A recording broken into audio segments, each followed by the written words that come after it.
So Riot Games announced today that they are having a massive layoff, specifying around 530 roles globally being laid off, which represents around 11% of the workforce. This follows the recent news of massive layoffs over at Twitch, Discord, Epic Games, and Facebook Gaming, as well as other smaller gaming studios as well. And on top of all that, over recent months, there's also been numerous esports organizations that have also been laying people off. MatthewBall.vc had wrote, "For those who worked in gaming, last year was brutal. A record 10,500 game devs, artists, testers, and other gaming employees were laid off in 2023, topping the prior record holder 2022, which saw 8,500 in job losses. Unfortunately, 2024 has seen 3,800 in cuts in only 22 days. Further breaking it down, Niantic cut roughly 1 in 4 employees. Epic Games cut 16% of its staff.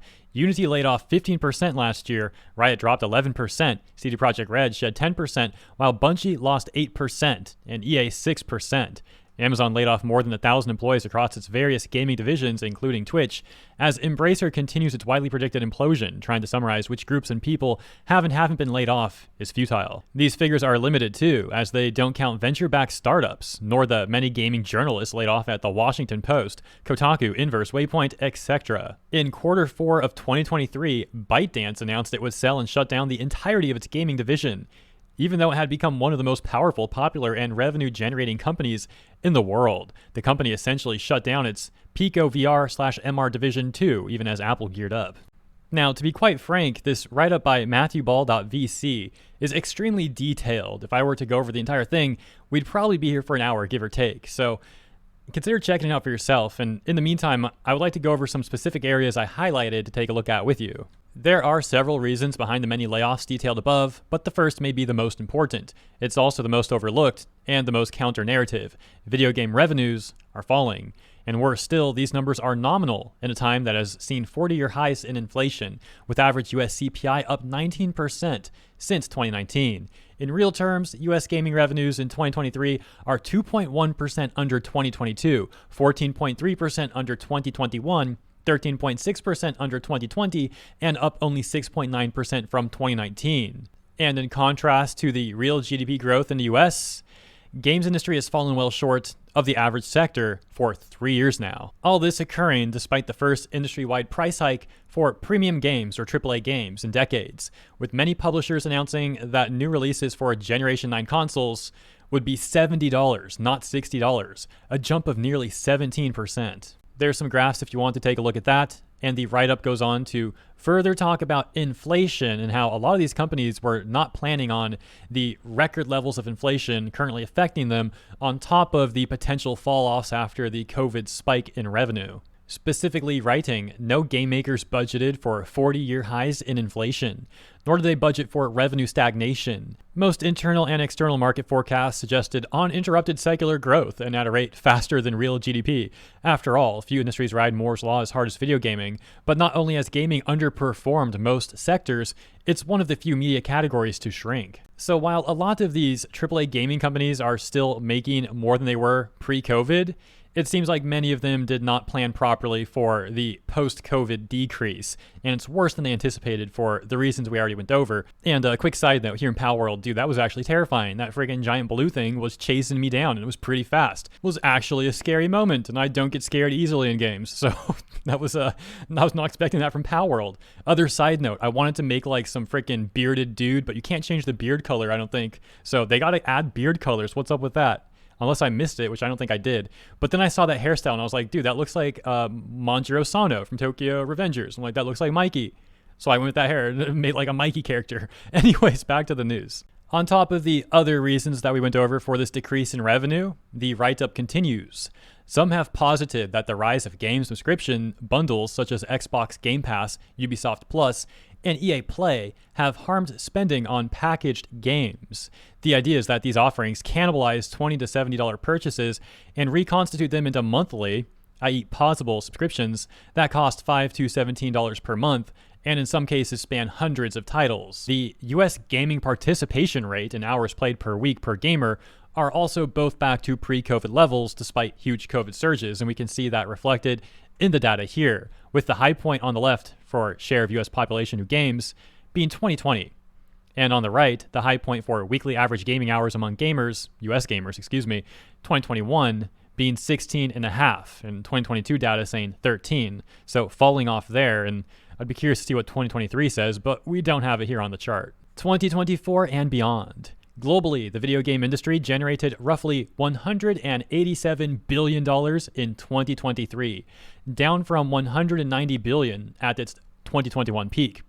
Accounting for inflation, the drop has been even greater, with 2021 generating about $213 billion in 2023 prices, in which the market has shrunk $26 billion in real terms, or 12%. The US represents roughly 30% of worldwide revenues. China is at 23%. Things are not looking much better for VR. As the industry chart reveals, the clearest way to expand the gaming market is with a new device type. To this end, there are hopes that mixed reality will open up a new large and rapidly growing gaming segment.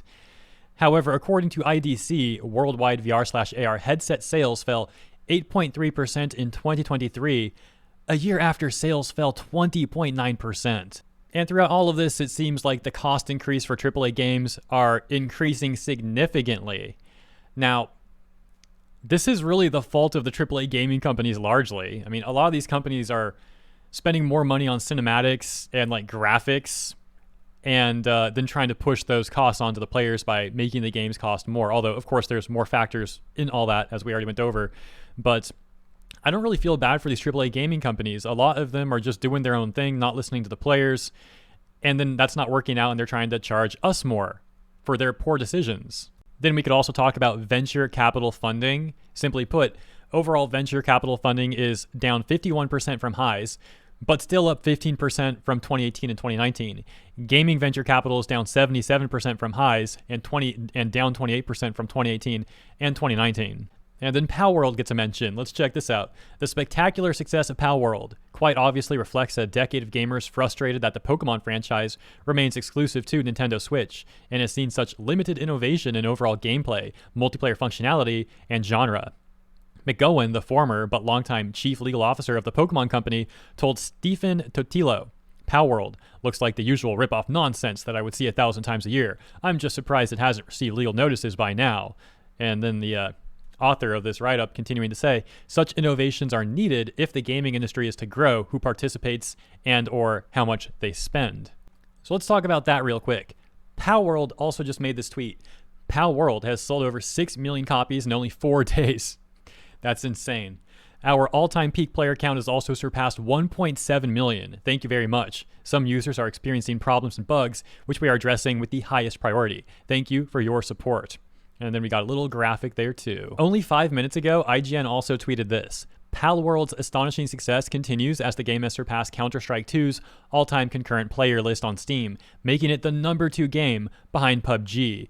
And a graphic here showing 1.8 million concurrent players. Now, I'm also not going to be returning to the write-up we were taking a look at, so if you want to read the full thing for yourself, which again, there's still a lot more to that, full credit to MatthewBall.vc, and you can find it there. I think all of this news combined, like everything we went over, from the success of Palworld to the struggling and downtrends for these AAA gaming studios, I think all of this is actually overall good news for players, because a lot of these AAA gaming studios have just been taking advantage of the players, and they've also been extremely ineffective with how they're managing their companies, how they're managing their manpower, their funding, things like that.